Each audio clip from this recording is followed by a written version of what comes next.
Olivia Hayes stood in her own kitchen with a 3-week-old baby asleep on her shoulder, and listened to her mother tell her to pack. Not ask. Tell. Your brother's family needs the house, Margaret said, the way she'd read out a grocery list. You're strong, Olivia. You'll land on your feet. You always do. Olivia laughed once, a small stunned sound, because for half a second she thought it was a joke. It wasn't. Her mother sat there with her coffee, hands folded, waiting for her daughter to nod along like she always had. There was one detail Margaret had somehow left out of her plans. One line of print on one piece of paper, filed at the county recorder's office. Olivia's name. Nobody else's. She was 34 years old, and she had spent every one of those years being the strong one. Tonight, that was about to cost her family more than they understood. Olivia had been a NICU nurse in Dayton for 12 years, the floor where babies smaller than a loaf of bread fought to breathe, and panic was a luxury nobody could afford. She'd put herself through nursing school on loans and double shifts at a diner. No one from her family came to her pinning ceremony. Her brother Daniel had a baseball tournament that weekend, and in the Hayes family, that was simply how things were weighed. She was the strong one. That was her job description. When Daniel needed money for his wedding, the strong one loaned it, and everyone quietly understood loaned meant gone for good. When their father died 2 years ago and Margaret couldn't manage the apartment alone, the strong one had a spare room, didn't she? Whatever broke in that family got passed to Olivia the way you'd pass a dish to whoever was standing closest to the sink. And here was the part that still stung to admit. She'd liked being needed. It was the only currency her family ever paid her in, so she kept accepting it, telling herself the balance would come back marked with love eventually. Her friend Rosa, a fellow nurse, had said it best one night in the break room. You've been tipping people your whole life just to sit at their table. It took a newborn and a moving truck for Olivia to understand she was right. 6 years earlier at 28, Olivia had signed for a tired 3-bedroom colonial on Marigold Lane. Crooked maple out front, porch that sagged like an old kind face. The down payment was 6 years of worked holidays. Every extra shift so nurses with kids could stay home. Her name went on the deed. Her name went on the mortgage. The first night, she slept on the bare living room floor because she had a house before she had a couch, and she felt something she'd never felt at any Hayes family table. Landed. Her neighbor Helen, 70 years old, sharp as a paring knife, brought over cornbread the next morning and said, "A woman who buys her own house learns who she is, honey. Usually the hard way." Olivia had laughed. She didn't know yet it was a forecast. When her father died, Margaret moved into the downstairs bedroom. Olivia never charged her a dime, never wanted to. But somewhere in those 2 years, a quiet renaming happened.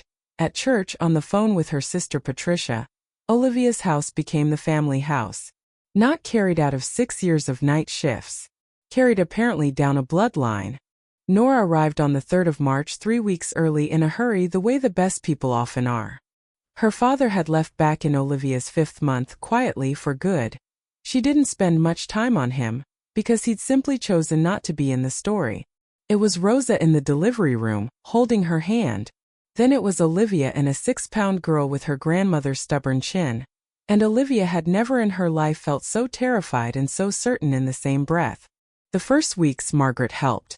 Cooked, did laundry, held Nora so Olivia could shower. But help in Margaret's hands was never free, it was scaffolding, and scaffolding goes up around something so it can be worked on. Opinions about the formula. The thermostat. The nursery Olivia had painted the color of a June sky. When Margaret offered to manage her checking account, Olivia said no warmly twice. When her kitchen got rearranged, she quietly put it back. Small things. Grief and grandbabies make people busy, she told herself. Then, on a Tuesday morning in late March, Daniel lost his house to the bank. By that afternoon, without asking Olivia a single question, Margaret had already decided whose house would fix it. 3 weeks postpartum, in a nursing tank and a robe, Nora warm against her shoulder, Olivia listened to her mother announce that Daniel, Rebecca, and the boys would move in the first week of May. The children would take the upstairs, her room the nursery. Daniel and Rebecca would need the downstairs. Olivia should start looking at rentals. Something small. Because she was strong. She'd land on her feet. "Mom," Olivia said. "This is my house." Margaret looked at her with the same tired patience she'd used on Olivia her whole life, like she was a cashier disputing a coupon. "Make room for your brother's family," she said. "They matter more." The kitchen went so quiet Olivia could hear the maples scratching the gutter. And she did what 34 years had trained her to do. Nothing. She swallowed the deed, the mortgage, 6 years of night shifts whole.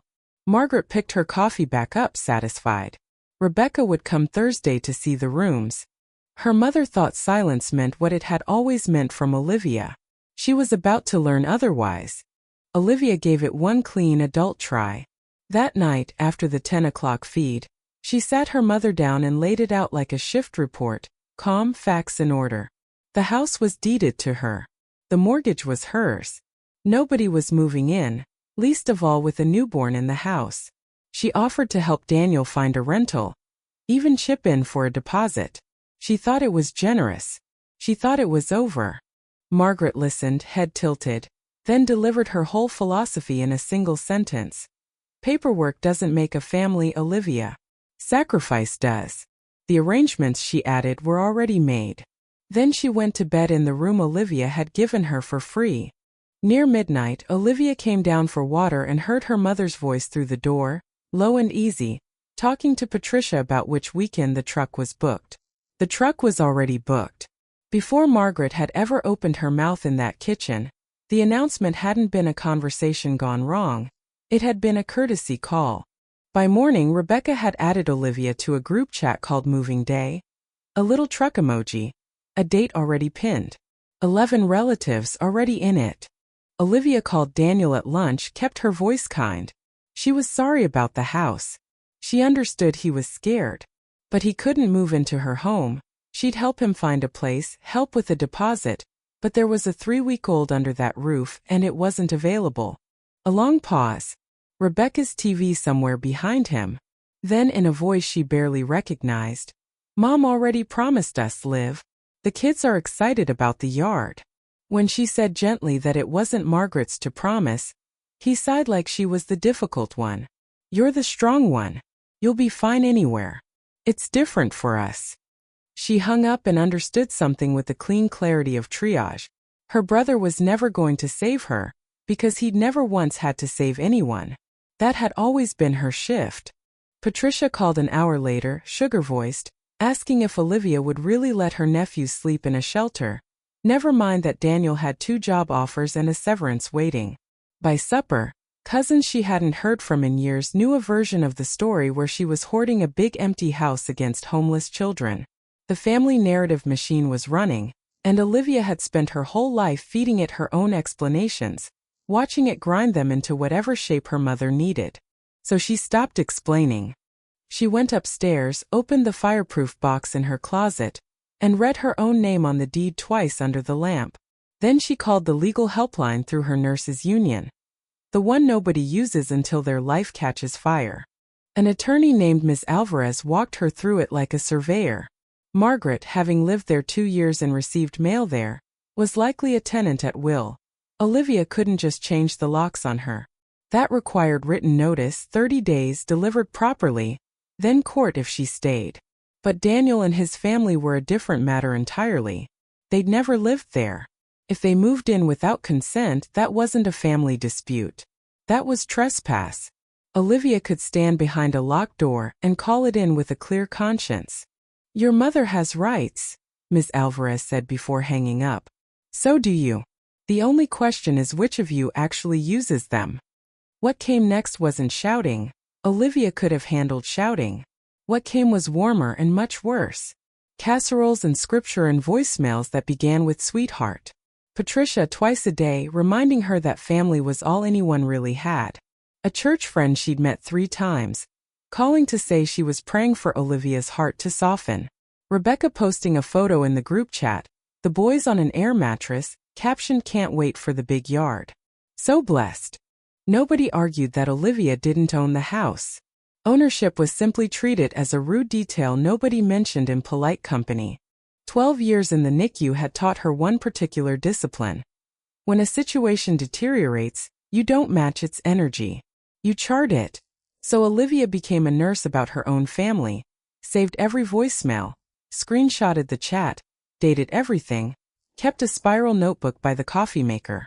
Not because a judge would ever care what Patricia thought of her heart, but because writing a thing down is how you stop it from rewriting you at 2 in the morning.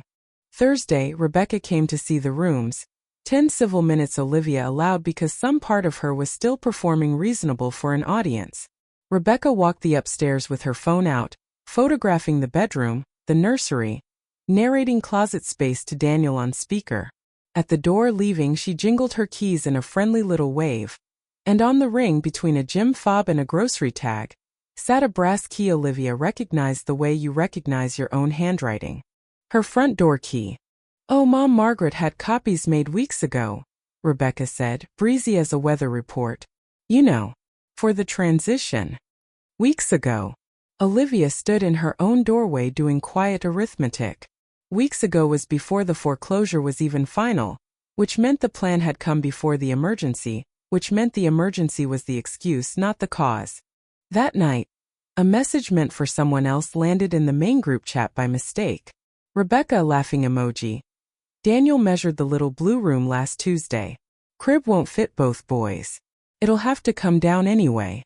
Last Tuesday, her brother had stood in her daughter's nursery with a tape measure while Olivia sat in a pediatrician's waiting room.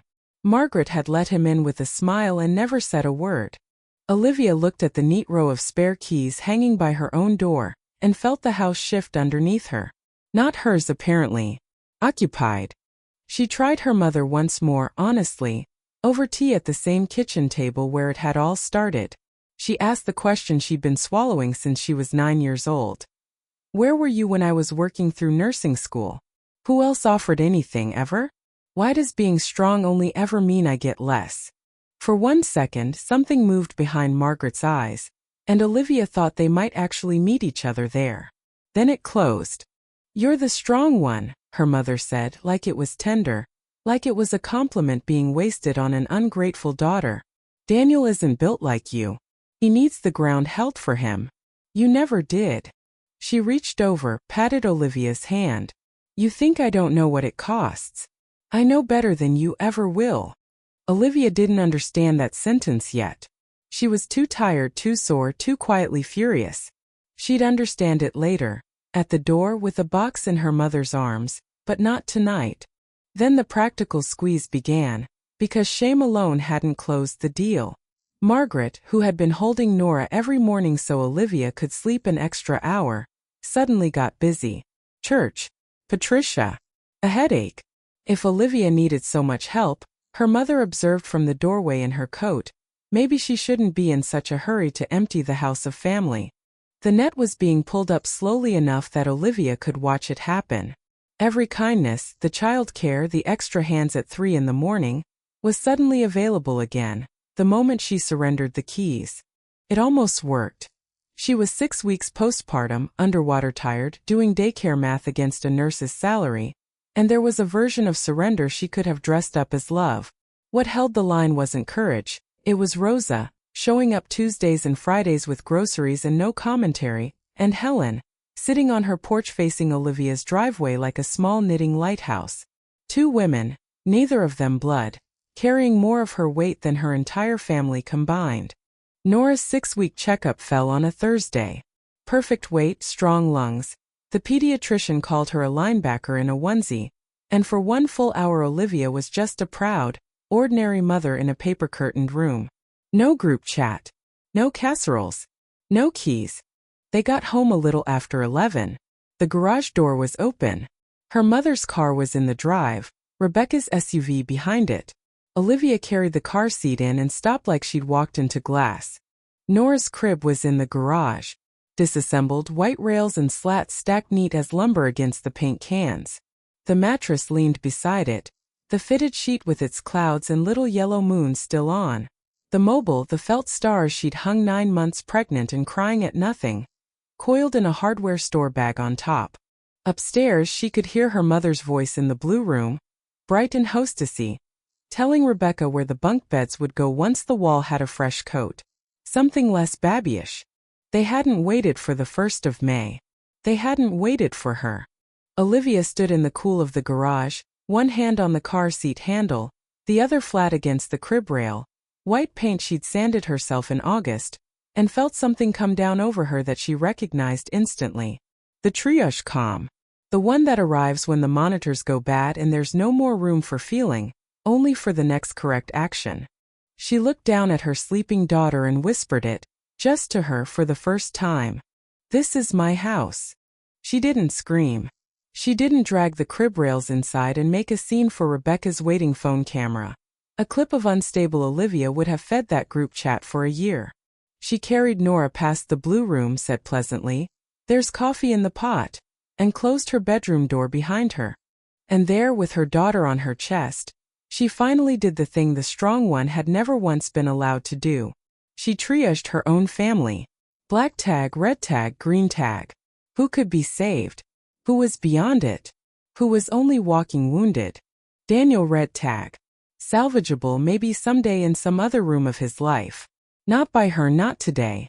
Patricia and the chorus, black tag, gone. You don't spin compressions on people who were never breathing for you. And her mother. She sat with that one a long time. Then she looked at her sleeping daughter, 6 weeks old, who would one day grow up to be somebody's strong one if Olivia didn't break this now. This heirloom passed down the family like a christening gown soaked in something. And she tagged the audition, not the woman. The audition was over. She picked up her phone. She didn't text the group chat.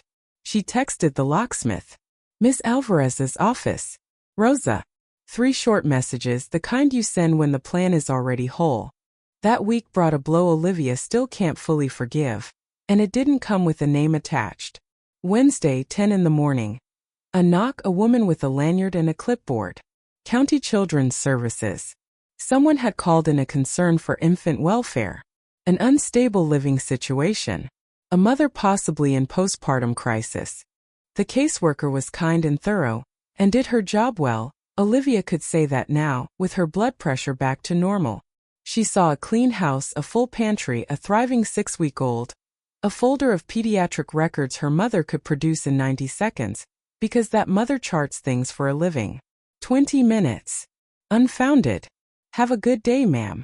Olivia shut the door and shook for an hour straight, because she understood exactly what had just happened.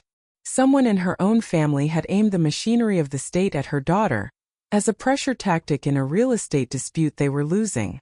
That afternoon in the group chat, Patricia posted, unprompted, "Well, some people are clearly under too much strain to be making big decisions alone."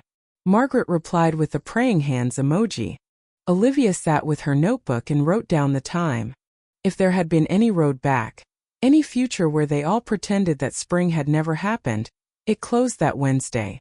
They hadn't just tried to take her house. For 20 minutes, they had tried to reclassify her as a danger to the person she loved most in the world. You don't negotiate with that. And you don't leave that flank open twice. That evening, she called the locksmith and confirmed the appointment for the day the notice period would legally allow it. Not 1 hour before, because she intended to do every step of this clean enough to survive an audit by God himself. Then she sat at her kitchen table with a blank notice form in front of her, picked up a pen, and began to write her mother's name at the top. The pen felt heavier than it should have. To Margaret Hayes, you are hereby asked to vacate the premises at 414 Marigold Lane. Olivia's hand didn't shake until the signature line. And then it did, and she let it shake and signed anyway. Some signatures end a marriage. Hers was ending a childhood. She set the notice on the table where her mother took her morning tea, next to the pot, because presentation still mattered. She was, after all, her mother's daughter. Beside it she laid the rest of the file. The locksmith's card, an appointment held for the exact moment the law allowed it. The non-emergency number saved to her phone. A folder by the front door. Deed, mortgage statement, notice copy, her ID rubber banded together like a go-bag for a disaster you can hear coming up the street. Then she sat alone in the dark kitchen of the house she'd bought at 28 and grieved for exactly 1 pot of tea. Not for the house. The house was safe now. She grieved for the mother she'd been quietly inventing since she was a little girl. The one who would look up one day and finally see her, and say you've done so much, sit down, I'll carry it from here. She buried that woman that night at that table. The real one would find the paperwork at breakfast. Margaret found it at 7:15 the next morning. Olivia knew because she was upstairs feeding Nora, and the house went a very particular kind of silent, the silence of someone reading. She'd braced for an eruption. What she got instead was so much more skillful. By the time she came down, her mother stood at the counter in her good coat, suitcase packed, tea untouched, the notice folded neatly beside the pot like an RSVP she was declining. "I won't stay where I'm not wanted," Margaret said, serene as a saint on a holy card. "Ruth's. When you come to your senses, you know the number." She kissed Nora's head, not Olivia, and wheeled her suitcase down the front walk with her spine straight as a fence post, pausing at the end to wave at Helen's porch, making certain there was a witness. It was masterful. She'd converted a legal notice she couldn't fight into a banishment she could perform. By noon, the family version was everywhere. Olivia had served her own widowed mother papers like a stranger. The group chat filled with broken hearts. That evening, Helen came across the yard with soup and sat down like a small tribunal of one. "Your aunt called Darlene from church about you," she said. "Darlene called me. Want to know what they're saying?" Olivia said not really, and Helen told her anyway because information was ammunition and she was generous with it. Then she set her spoon down. "Honey, I've watched you shovel that walk alone for 6 winters. I watched you mow that lawn at 7 in the morning pregnant in July. I never once saw a brother. Never once saw a truck full of help. I know whose house this is, and so does everyone on this street with eyes." She looked at the new deadbolt, the folder by the door. "You've been asking permission your whole life from people who were never going to give it. Locks are just a way of no longer asking." The locks changed Saturday, front, back, garage, new brass stiff and bright, plus a video doorbell with an intercom, which Rosa helped install off a tutorial, baby monitor propped on the porch rail supervising. Olivia dropped the old spare keys in a drawer. Little dead teeth. She didn't feel triumphant. She wants to be exact about that. Changing the locks on your childhood isn't a victory lap. It's a tourniquet. You do it because the alternative is bleeding out, and it hurts the whole time it saves you. That afternoon, Daniel texted, "We're coming Sunday to talk. All of us. Rebecca's boxes are already in the truck. Liv, don't make this ugly." Olivia typed and deleted several drafts of the old Olivia, the explainer, the apologizer, the offerer of context. Then she sent what was true. "There's nothing to talk about at my house. The deposit offer stands through Friday. I love you. Don't come." He read it at 4:12 and never replied. Margaret came back once before the end, alone Thursday, for the last box from the downstairs room. Olivia could have left it on the porch. She didn't. She let her in and watched because some appointments your heart insists on keeping. At the door, box in her arms without being asked, her mother finally opened the locket she'd been carrying her whole life.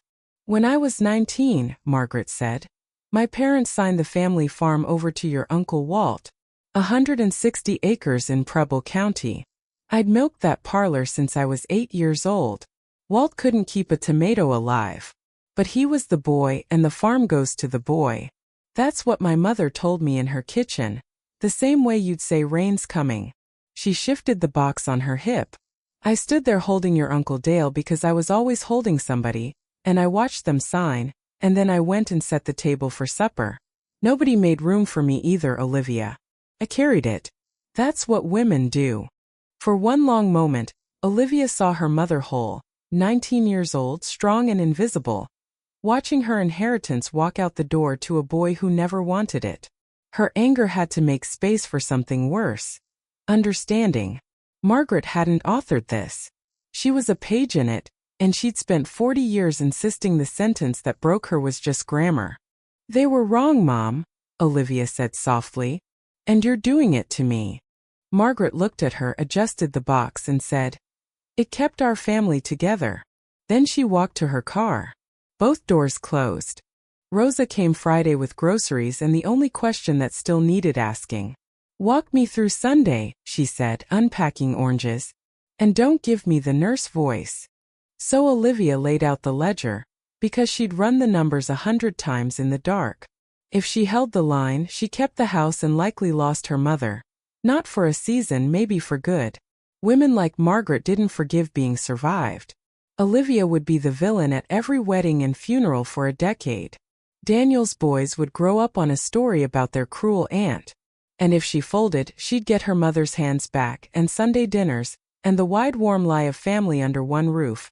And the deed would still say Hayes, just eventually the wrong one, and Nora would inherit the christening gown soaked in the family's oldest rule. They matter more. Rosa asked it plainly. Someday Nora's going to hear this whole story, Liv. Probably from you in that kitchen. Which version do you want to be telling her? That was the real question. Not whether Olivia could survive being hated. She'd been strong her whole life, she could survive anything. The question was which story got told in that kitchen in 20 years, and who her daughter would learn to become while listening to it. Saturday night, after the 10 o'clock feed, Olivia couldn't sleep, and for once it wasn't dread, it was inventory. At 2 in the morning she went to the garage and carried her daughter's crib back upstairs, piece by piece, and rebuilt it in the blue room where it belonged. She worked in lamplight with the door open so she could hear the monitor, and every bolt she seated felt like a sentence being finished. Her mother had taken the bed apart in an afternoon, easy as an opinion. Putting it back took 40 minutes and 12 years, and everything Olivia had unlearned since March. When it stood, she smoothed the cloud sheet over the mattress, wound the mobile, and let the felt stars turn once, plinking their tune into the quiet. Downstairs the new locks held. Across town a loaded truck waited. In the morning her family was coming for this room, and the room stood ready, small, blue, and completely spoken for. Sunday she fed Nora at 5 in the gray light, her daughter's hand curled around her finger, and looked out at the yard she'd shoveled alone for 6 winters, the maple she'd paid too much to trim, the grass she'd mowed enormous and pregnant in July. Every square foot had her receipts on it. She didn't rehearse anything. There was nothing left to rehearse. She'd spent 34 years drafting explanations for people who never read them, and she was done writing that genre. At 8:51, an engine turned onto Marigold Lane, pulling something heavy. The U-Haul took 2 passes to park. Behind it came Rebecca's SUV, then Patricia's sedan. From the kitchen window, Olivia watched them arrange themselves on her front walk like a family portrait. Daniel in a ball cap, already tired-looking. Rebecca steering the boys toward the yard. Patricia in her church coat, arms crossed, stationed like a witness at an execution. And at the center, Margaret in her good spring jacket, phone already in hand. Nobody knocked. Daniel lowered the truck's ramp, loud on purpose. Rebecca propped the porch screen door open with a box. Only then, with the unloading already begun, did Margaret press call. Inside, Olivia's phone lit up. She let it ring twice, then answered, and her mother's voice came through warm. The voice from fevers and skinned knees, from before Olivia understood the pricing model. Sweetheart, look out your window. It's everybody. It's your whole family. Open the door and everything goes back to how it was. You're my daughter. All you have to do is open the door, and you're my good girl again. It landed. Every syllable found the girl who'd waited 34 years for that exact tone. Through the glass she watched her mother's silver head bowed to the phone, her brother behind her on the ramp of a truck full of a life meant to replace hers, and she felt the old sweet undertow, one yes, one turned latch, and she'd be inside the family again, warm and fed and owned. Nora made a small sound against her shoulder. The sound of someone whose whole world is whoever is holding her. Her mother's love back. Or the woman her daughter would grow up watching become. They were not, Olivia had finally learned, the same purchase. Mom, she said, and her voice was even. I'm going to hang up now. There's a speaker by the door. She ended the call, set the phone on the counter, and walked to the intercom. On the doorbell camera, the fisheye showed them all. Her mother closest, phone still raised. Daniel halfway up the walk with a box marked boys' room. Patricia's chin lifted for a confrontation she'd dressed for. Olivia stood in her front hall with her daughter against her shoulder, thumb over the button, and the clarity that came wasn't lightning. It was a room finally at its right temperature. She pressed the intercom. The little speaker crackled loud enough to carry down the walk, across the street. This is my house. That was all. No mortgage figures, no deed book and page, though she knew them by heart. No accounting of what 34 years had cost. Explanation was a tax she'd paid her whole life, and the audit was over. On the screen, she watched her mother's face do something it had never done in front of her before. Stop. The script died in her hand. Margaret looked at the speaker, then up at the door she'd swept past for 2 years, and it physically landed, that it wasn't going to open, that her daughter had a working lock and a spine behind it. Her hand loosened. The phone dropped, cracked face down on the brick edging of the flower bed. Glass on stone, sharp as a bell in the Sunday quiet. Nobody picked it up. Daniel set the box down slowly, like it had tripled in weight. Patricia surged for the doorbell, jabbing it, hollering about family and shame for the whole street to hear. Olivia said, calm and even, "You're on camera. You're trespassing. The police have already been called." Then she stepped back and let the morning do its work. The officers arrived in 11 minutes, no lights, no drama. Olivia opened the door only for them, first turn of the new lock, and handed over the folder. Deed, mortgage, notice, her mother's own text about not living where she wasn't wanted. It took a quarter hour to unwind. The officer explained patiently that ownership wasn't in dispute, that the county records were a phone screen away, that nobody currently lived there but the owner and her daughter, and that the truck needed to be reloaded. Daniel went first, and something about his face told her who he'd always been. He looked relieved, ordered off the property, the decision finally taken out of his hands, which was the only place he'd ever been comfortable keeping it. Rebecca loaded her box back with her jaw set for a story she was already editing. Patricia announced she'd pray for Olivia. Margaret stood 1 more minute alone on the walk, cracked phone in hand, looking at the door. Olivia's thumb rested on the intercom. 1 press away from something, an apology, a goodbye. She didn't press it. Forgiveness and an open door are different sacraments. Margaret got into Patricia's car. The street emptied. When the last engine faded, Olivia stepped out onto her own porch into the ordinary Sunday sunshine. Across the street, Helen lowered her knitting, looked at her over her glasses, and lifted her coffee mug an inch, the way you'd toast a ship coming into harbor. "Coffee's on," she called. "Whenever you two are ready." That's when Olivia cried. Not during the announcement in March, not over the crib, not signing the notice, not with her thumb on the intercom. She cried on her own porch in the sun, her daughter waking against her neck. Not loss or not only. It was the bone-deep weeping of a woman setting down something she'd carried so long she'd grown around it. The strong one, it turned out, was never the one who carried everything. She was the one who finally learned what to put down. 6 weeks later, Daniel and Rebecca took an apartment 2 miles from the boys' school, one of the exact listings Olivia had sent. Her deposit went through on a payment app, accepted within the hour, no thank you attached. She didn't need one. The accepting was the sentence. Margaret stayed with Patricia a while, then moved in with Daniel and Rebecca. By August, Olivia was hearing, through cousins who still quietly spoke to her, that her mother had opinions about Rebecca's kitchen and the boys' bedtimes and whose name was on that lease. She thought about that some evenings and had to put her tea down. The family split the way families do, not in half but in fractions. Patricia's side went silent toward her, quieter than she'd expected and easier than she'd feared. An aunt she barely knew mailed a onesie. A cousin left a stroller on her porch with a note. No message. Just this served us well. In September, a letter came, her mother's careful cursive. No apology. She'd learned by now not to expect one. 2 pages about the weather, about the boys, and 1 line at the end doing all the work. Whatever you think of me, I am still your mother. Olivia read it twice at the kitchen table, then put it in the box where she kept Nora's hospital bracelet, because both things were true at once, and neither one opened a door. She looked over at her daughter in the swing, fists boxing at the mobile, mighty and 8 pounds heavier than the day she'd come home. If you carry one thing out of this, Olivia would tell her one day, love that has to be paid like rent will never buy you a home.